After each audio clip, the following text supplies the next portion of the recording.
aux conséquences économiques de la guerre. Bienvenue dans l'ère des super dépenses, hein, c'est à peu près le message.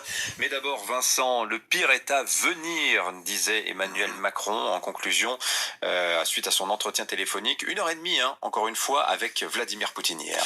Oui, en général, le verbatim d'une conversation entre chefs d'État, les commentaires qu'ils en font à leur cabinet sont couverts d'un épais secret, surtout quand ils parlent de la paix et de la guerre.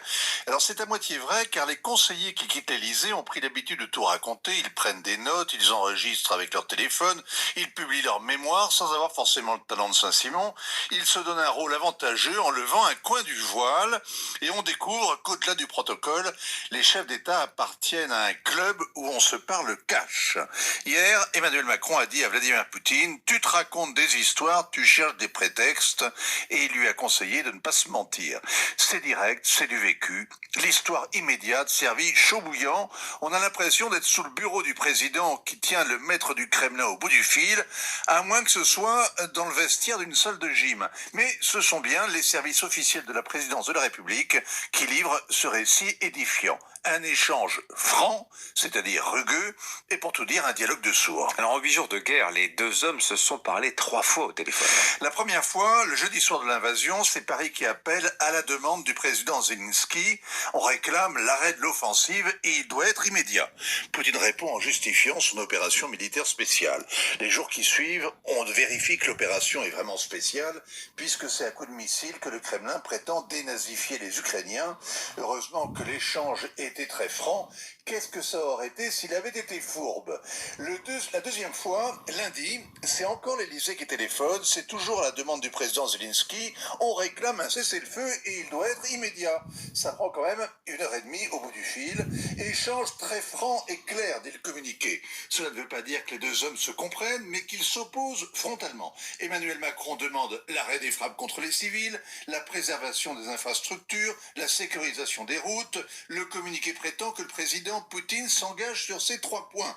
Alors il doit y avoir des problèmes de traduction, ou alors on n'a pas entendu le rire de Poutine au bout du fil. L'Élysée a quand même un doute puisqu'il est convenu de rester en contact. En effet, depuis lundi, la deuxième phase des opérations est engagée et elle est beaucoup plus meurtrière. Alors le troisième coup de fil, c'était donc hier, et cette fois, c'est le Kremlin qui appelle.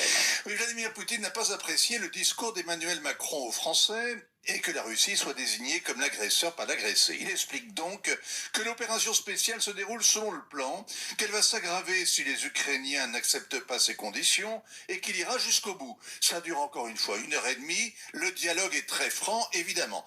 Tu te racontes des histoires, c'est le mot juste quand Vladimir Poutine prétend combattre les nazis alors qu'il mène une guerre de conquête longue, brutale, sans retour.